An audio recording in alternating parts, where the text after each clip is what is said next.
So, welcome Daniel. Thank you very much. Everyone, I'm here with Daniel Ritchie, and my name is Ian McKenzie, and we're doing our first YMCA Youth Stories, and the topic today is mental health during COVID, so very relevant and topical at the moment. It is, let me just check what the date is today. The 5th, I think. The 5th of November. Gunpowder, treason and plot, indeed. In the year 2020. And some people are fixed to presidential elections and lockdown guidelines, but we're going to have a discussion and hear from Daniel around mental health during COVID, during a global pandemic on all fronts. So, Daniel, do you want to introduce yourself a little first?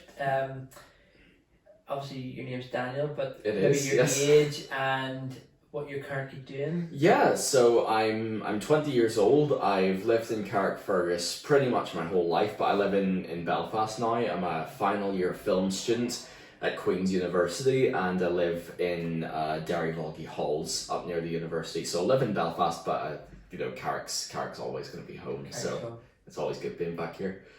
Yeah.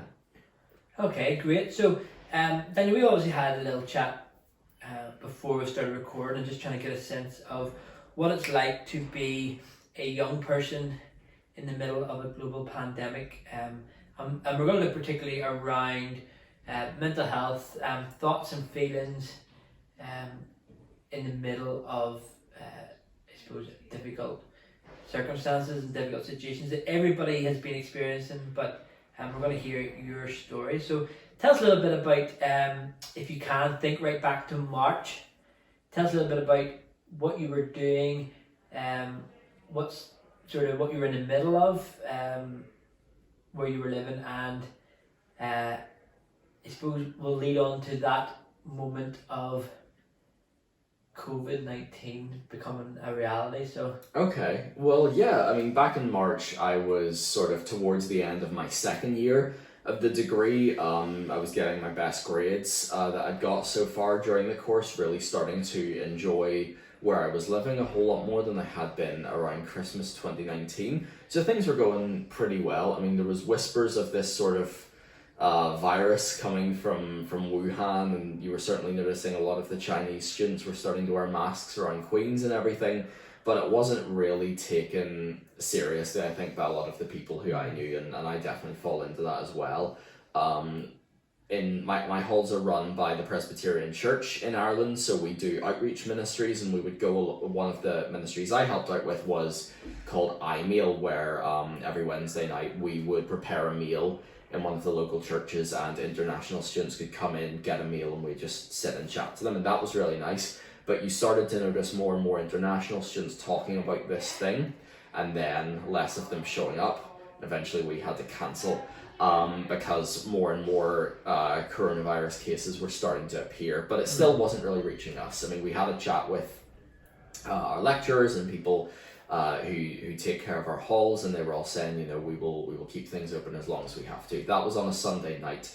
The Tuesday of that week then was St. Patrick's Day, and me and my friend were both off class, and we decided, okay, we'll go do a bit of exploring. So we turned our phones off and just got in my car, drove around a lot of very obscure places throughout the day, a lot of ruins and old monasteries, and just got away from everything, maybe a bit too well, because we came back later that day to Carrick at 8 o'clock, turned our phones on, and the voicemails, emails from uni and halls saying, we're closed, you gotta move home, worried texts from parents and everything was all flooding in. And I think that was definitely the moment for us where we realised we might need to be worried about this COVID thing. The sense of realisation that it is now started to directly affect university life. And so it sounds like for the most part things were keeping a sense of normality with the outreach and with were classes still running on the Monday? Yeah, we were in class the day before. And then you were off Tuesday and went on a road trip, Gallivant, around... I don't know if Gallivant's a word that people use. I think Gallivant's a good word. I think we can keep it in. There's a sense of escaping and getting outside and probably still fairly positive. Mhm. Like, and as you say, your phones were off, and you came back to the biggest update of things were about to change. Yeah. And at that moment, so back to that moment where you came back and that evening, or maybe even into Wednesday, what was the change, if any, in the feelings and the atmosphere, particularly around you and your friends? Yeah, well, we started talking a lot about what was going to change for us. I mean, I knew that I had to move back home, and then that I wouldn't be able to see my friends again for quite a while, because it was a full lockdown really, really quickly. My work was closed as well, so I knew that I wouldn't have any money coming in from there, and I wouldn't have time to go and do that. And I started realizing that I needed to find stuff to do, because so much had been lost over the course of that one evening and all of those announcements. So I think we all felt a bit lost, I think, and we're trying to scramble to find something to keep us sane for however long lockdown was going to last. At the time it was 2 weeks, but we all know how that turned out. So that came from, it came from obviously government down, but through university. So university stopped and moved online. You couldn't stay in halls any longer, so there was that moving out. And was that everybody at the same time? Like your friends, not everybody was packing up their or grabbing whatever they needed and heading back home? Yeah, it was so sudden. I mean, we all didn't really have time for goodbyes or anything. It was all so rushed, and you'd discover one day that some people had already left, and then people were just constantly streaming out, and the car park was mad, people piling stuff in all the time. I don't think anyone really had time to. And what was the if you could think, I know it's some time away, what was the feelings and thoughts that maybe were going through your head?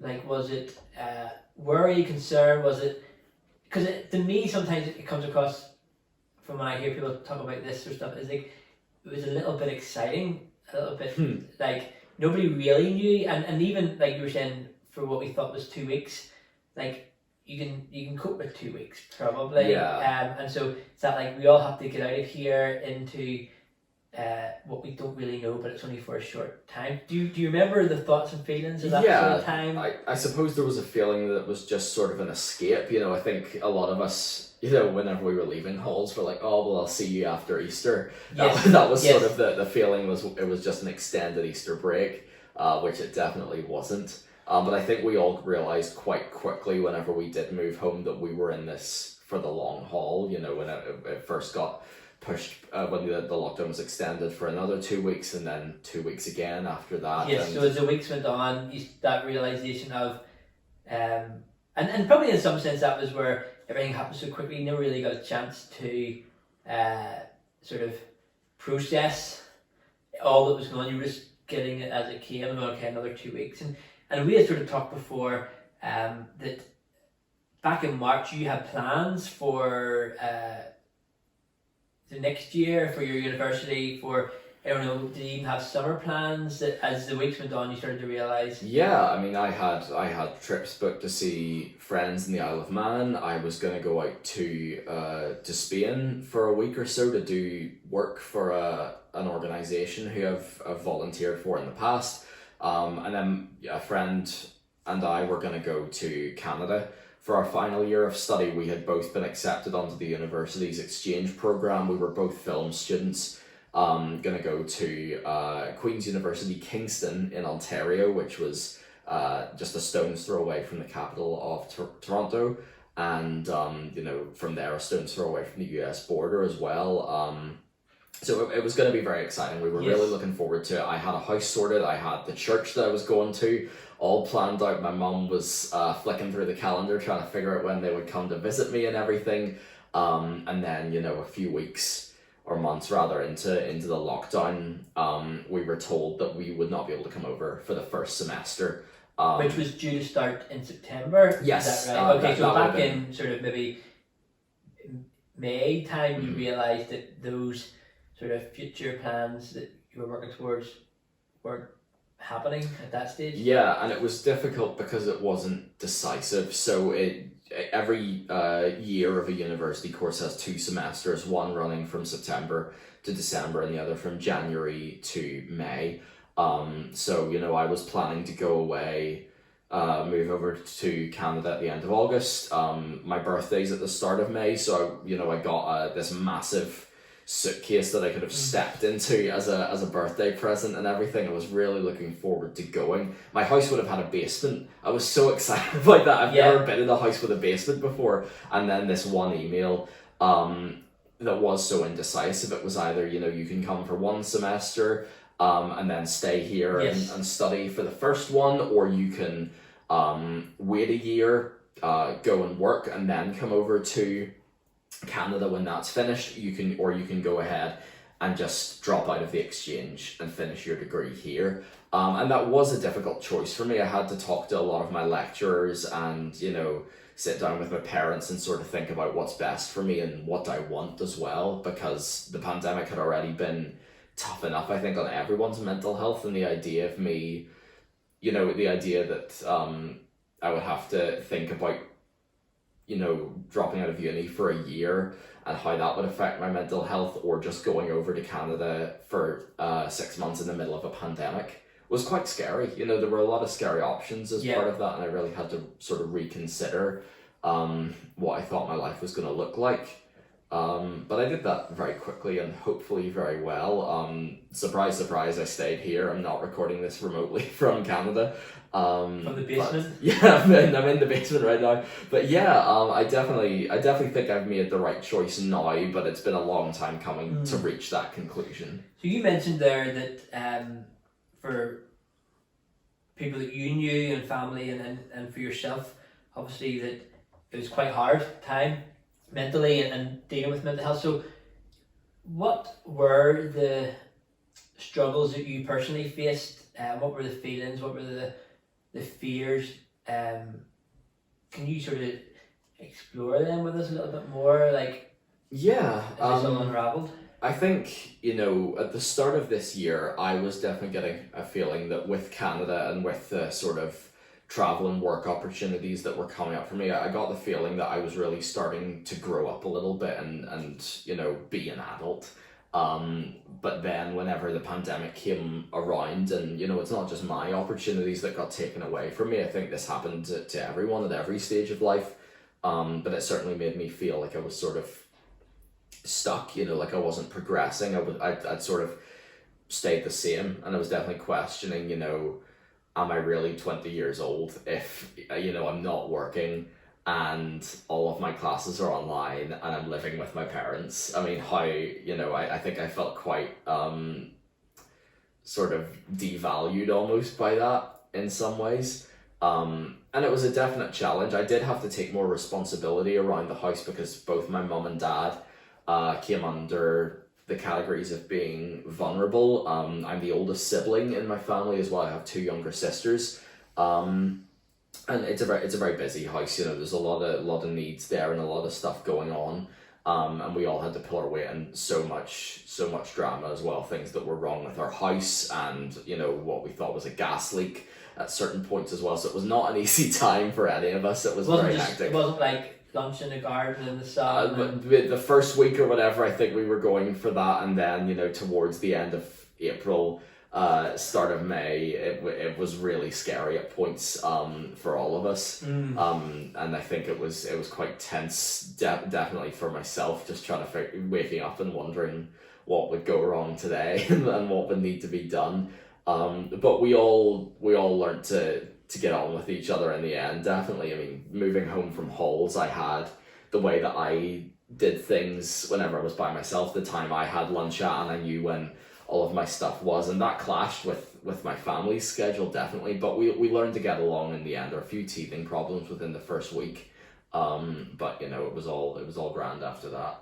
So for a lot of young people, that step and transition from school to university, and particularly for students that move out of home into halls or to another location, that's a big step in terms of feeling like you're progressing, that you're growing up, that you're gaining independence, responsibility, and you're moving on with your life. And I suppose what I'm hearing from you is because of lockdown and COVID and sort of having to move back home was challenging in terms of being able to have that sense of moving on and developing and progressing and growing up. And as you said, that there was responsibilities you had to take at home and being the oldest. And did that sort of help, or did that sort of hinder in terms of like giving that sense of growing up and responsibility? Because there are kind of two things I'm hearing. Like, I wanted this it might not have been the responsibility you wanted. Yeah, like I mean, traveling Canada, working versus helping out around the house and keeping everybody together. I know what you mean. Yeah, I mean, I think the responsibilities that I took on at home were obviously very private, and they were things that no one else outside of our family really knew about. Yeah. Things that were, very personal. But then the stuff that I had lined up that COVID sort of cancelled was stuff that people would have known about.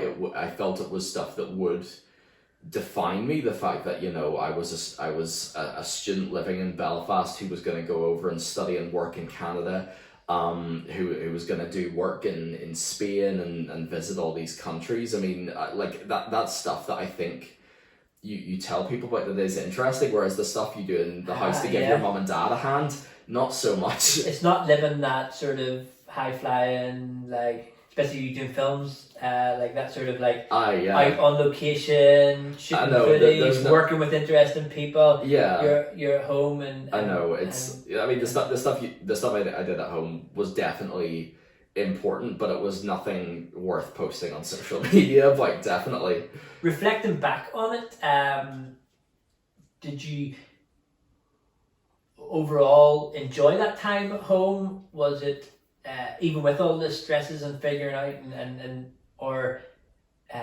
like, was there anything that you gained, any sense of who you are, and did any of it define you? I would say I did, definitely. I mean, as I mentioned, that first week was quite tough for me, but after that I think I realised that because uni was sort of drawing to a close around that time, classes were online, so you didn't have that much contact. I felt that I needed to keep learning outside of that, so a friend very kindly lent me their masterclass subscription, and I did all these masterclasses on photography and filmmaking. Yeah, I learnt to play the harmonica, which is I'm sure a lot of the people who I live with now are very ungrateful for. But in lockdown, confined space, and someone practicing. I know, harmonica. Just trying to squeal out Piano Man is not the best thing in the world, but they really helped my mental health learning, I think.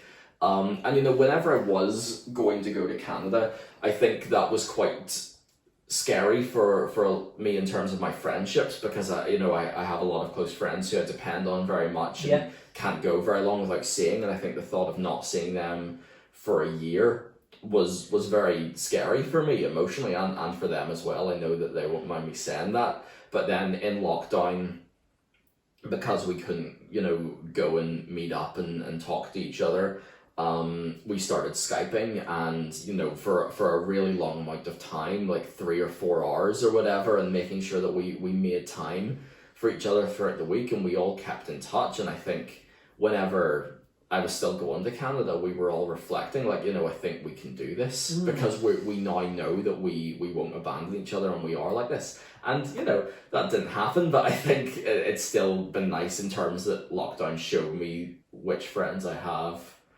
who are going to be around in my life for a while. I think, and that sort of intentional connecting and finding ways to sort of keep connected. Absolutely, really helped. So important. Yeah, particularly for being at home and contrasting that with what you could have, should have been doing. Yeah. And sort of making the most of the people that are there. And one of the things then, as the summer went on and as you watched the plans that sort of were on paper not happen, was there a high moment of that time? Was there a particularly like time or day or thing that happened that you were like, yeah, I really helped me or benefited me or just really enjoyed? Yeah, I think it was definitely the first day that you were allowed to go and meet up with someone else. I started making Super 8 film, which isn't shot digitally, it's actual film, and very expensive, but it looks great. And I got some of that for my birthday at the start of May, and like stuff like that. And then just after that, we were told, okay, you can go out and meet someone else. I brought that camera along and met up with my best friend for the first time in ages. And I watched that footage back from that day so much because it's one of the best days I've had. We just sat in Marine Gardens, went to mini Barcelona and threw stones into the water, and it was just the best time, honestly. Like you forget how much the little things matter in lockdown, but just getting out, and it was a beautiful sunny day and just seeing a friend. And Carrick's not a bad place to live whenever you when the sun's shining, it's stuck indoors. It's pretty good, but that day was pretty special, definitely. Brilliant. And you had the footage. Exactly, the memory is real now. It's tangible, it's practical. And so obviously as things began to open and you got the opportunity to meet with friends and sort of reconnect, and even we sort of talked about before, like your involvement in then what YMCA was doing. We were doing some stuff online, and eventually moved to sort of some outdoor marine gardens, meetups and things. What was that like for you? Like, and where were you along that sort of path of how you were coping and dealing with things? And was that a help? Was that just another step in the... Yeah, I think that's a really important part of my mental health lockdown story, because I've been involved in the YMCA since I was 15, which is 5 years now. But I really messed up whenever I was 18 and sort of felt, burned a lot of bridges here and hurt some people, and was very reluctant to come back in for a while. But then with that whole thing of you being allowed out in the early days of lockdown for a little bit of exercise and everything, I was very good at going for walks. And one day I was passing the YMCA, and one of the staff members happened to be in, and I was chatting to him for ages, because I've been a long time. I can say, oh no, but it was Adam then. Hey!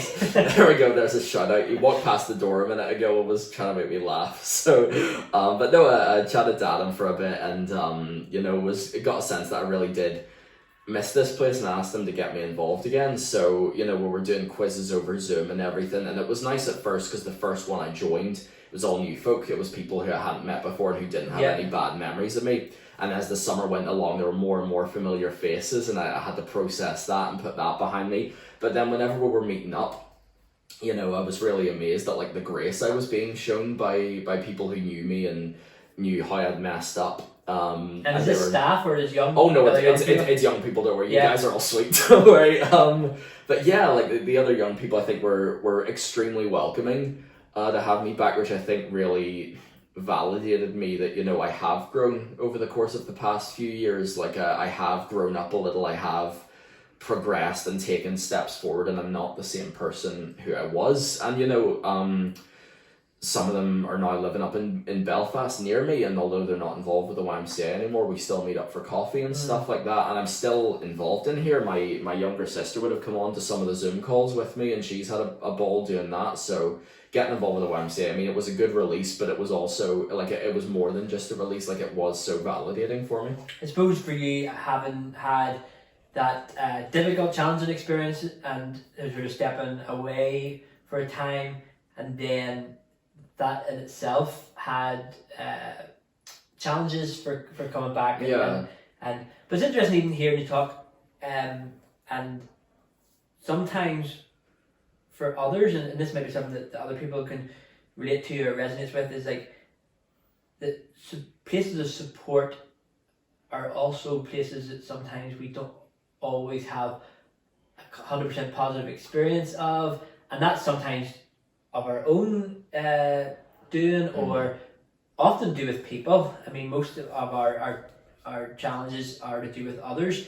And just really interesting to hear that sort of how that in some way helped and supported, but even was part of a bigger sort of impact for you, and for that part and stage of your life, and that it was connected to other parts. It wasn't just, oh, then I turned up at the YMCA and it was great because it gave me somewhere to go. It was like, this was, I have had a history here, there's people that I have history with here, and as much as I hadn't been here, that place was still a place of support, and those people were still part of that support, and somehow helping or support or validating or helping you even grow and move on, or even that realization that you have, which is a really positive thing. And I think something that sometimes people can shy away from, that could have been easier for you to say, no, I'm still not, still not ready, or still don't want to, or I'm just done, I've grown on past. Absolutely. And that happens to some people, definitely, but I think for myself, like, it was a real, like, sort of getting back into the YMCA came along at the perfect time for me, because I know around the time I definitely tried to get back in, and I was still so bitter and everything that I was like, oh, I can't do this. But when you take the time out, and I thought about what I did and was genuinely sorry and made changes to who I was to prove that I was sorry, like, I think to myself. But then even coming back in and seeing through these other people who I thought might have an issue with me, seeing that they were willing to accept I changed as well, was really, really helpful. But yeah, no. And I suppose that thing of, like, whenever there is time, people change. Yeah, absolutely. And sometimes it is helpful and useful to revisit those places, because if time has gone on, then you're no longer the same person, other people are no longer the same people, and who knows, and that place that maybe wasn't so great might not be the same place, because of people, and really interesting. And obviously, I mean, we're now in, as we said, November, so many months after heading back home and change of plans, and you're back at university, and you're back up in Belfast, or have been, and what's that like at the minute? Like, is classes online? What's it like in the atmosphere and other people that you're with? So no, I moved back up into Belfast in the summertime, whenever things really loosened again, and it felt like something to me anyway that actually resembled a good summer, being out with friends and everything. And that was still sort of there whenever halls opened and Freshers Week, the first week of uni, happened. But then pretty soon after that, I think cases started to go up again, and I won't deny students definitely contributed to the spread of that. But a couple of weeks ago, all classes were moved online again. So every class now takes place with me in my pajamas, sometimes in my bed, having woken up 2 minutes before they start, tuning into a Microsoft Teams meeting. So that's very different. But a nice thing is that, most of my friends, no, all of my friends, in fact, on my course are international students. I don't have any friends who are from here. My closest friends would be Irish, German, and Italian. And whenever the last lockdown happened, they all went home. So we were doing online classes in separate countries, and it was very difficult to talk because of the time difference. But now we all live, 5 minutes walk away from each other. So they have all come back? They have, yeah. Most of them anyway. Yeah. And even when classes aren't on, we can meet up and get bubble tea or something like that, and get time. Bubble tea's great. If you've never tried bubble tea, do it, lads. It's unreal. But yeah, so I mean, the social aspect of uni is nice whenever you're observing the restrictions. I definitely think that's important. But and what's it like? And so with the social side of uni, 'cause obviously that's a big part of it, and with the learning and classes, what's the reality of it now like in comparison to the expectation of what you feel it could be, should be, would have been if there had been no COVID? Is that for you easy to just go with the flow? Okay, now we're doing online again, or has there been other feelings? Or well, because I'm a final year student, we are supposed to be working towards a sort of final project. So there's 70 people on my course. We each have to pitch a project of which the university will greenlit 14 to be made officially. And that was quite difficult. COVID poses a lot of challenges for film production in terms of the size of the crew you can have, the way that everything operates on a set, the type of stories you can tell. in addition to that. So we all had to be quite creative in figuring out how are we going to make a decent student film in the middle of a pandemic. And it's all sort of pre-production at the moment. We're all just preparing to make the short film. But my idea to get around that was to do a film that's sort of, set in rural Dark Ages Ireland, where one of the main characters is a leper. So the other characters in the film don't want to be anywhere near this guy, which makes it far easier for our actors to socially distance. It's quite a clever way of getting around it. So that's definitely helped, and I've been very blessed in that film has been selected by the university for production, and I've a really incredible team helping me to get the ball rolling with making that, and I think it's going to be something really special. But that was very difficult, and I know from students who are doing medical degrees and science degrees, engineering, all of their practical classes are now being done online, so that it's not the same. They don't have labs in the same way, and we're definitely missing out on practical learning, but it's good at least that it's not cancelled. We still have something to do. We still have a university. So it's kind of making the most of what is doable and feasible. Yeah, that's all you can do. And really, are you, for the most part, a positive person? Like, do you sort of go, okay, that's what we've got, or are you like, do you have times where you're like, I wish this wasn't happening this way? I think that was something I definitely learned about myself in lockdown, that I'm both an introvert and an extrovert, and an optimist and a pessimist at the same time. I'm very balanced in that way. On this podcast, I think I'm very optimistic and cheery or whatever, but you should see me at 2:00 in the morning sometimes after a bad night or whatever, and I just think, why am I here? What's the point of everything? And that's still something that goes on with me. Obviously, there are days where I feel like I'm still not progressing, like I'm still not an adult or whatever, that I'm still not where I wanted to be at 20. But in other ways, I am really happy with the way things have gone for me. And with uni as well, I think I am mostly optimistic. And, if it goes badly, there's always a master's. There's always the Open University, and there's always work. It goes on. There's always opportunities to improve. That's a very optimistic, positive perspective, and not just, but I think even I think you give adults quite a lot of admiration there, because adults get stressed at 2 or 3 in the morning and two, and optimists and pessimists, and I think for all of us, we're sort of figuring through this time, and obviously we're fortunate to be able to do something like this and then hear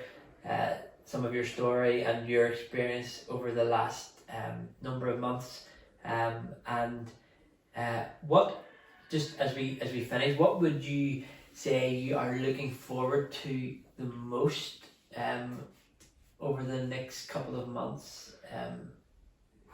That's a tough one. Definitely some sort of easing of restrictions, if that's possible, because then that means that, we can socialize better and see the people that we care about again. Some of us can get a little bit of normality back. Cinemas can reopen. That was a lovely thing that happened for, 1 month or whatever. Yeah. And then it means that, I can go and make this film and not be as concerned, I suppose, about safety, health and safety. It's important to be concerned about that, but not to have that ruin what we make. It's not restricting what you're able to absolutely to do. So that's maybe wishful thinking, is looking forward for that to be over. But I think I'm really looking forward to Christmas, definitely, and just for us all to have a time, I think, where Christmas is a time, I think, where it's normal to be in with your family all the time, and the rest of this year has not been that. We've been thinking about the other things we should have been doing, or stuff that we have to do, but our family distracts us from that or whatever. Christmas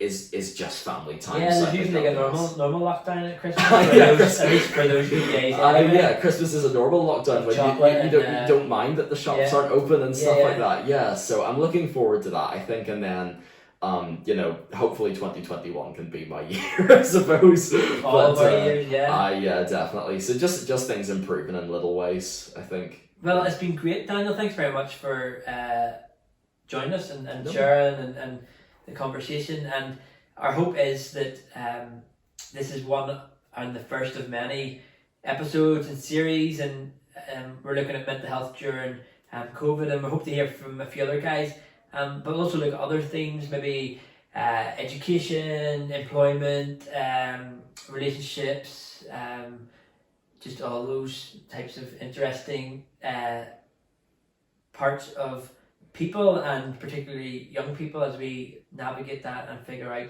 what the whole point of being here and making films and is all about. So thank you very much, and thank you for listening, and we hope you enjoyed what we'll have to say. Adios. Bye.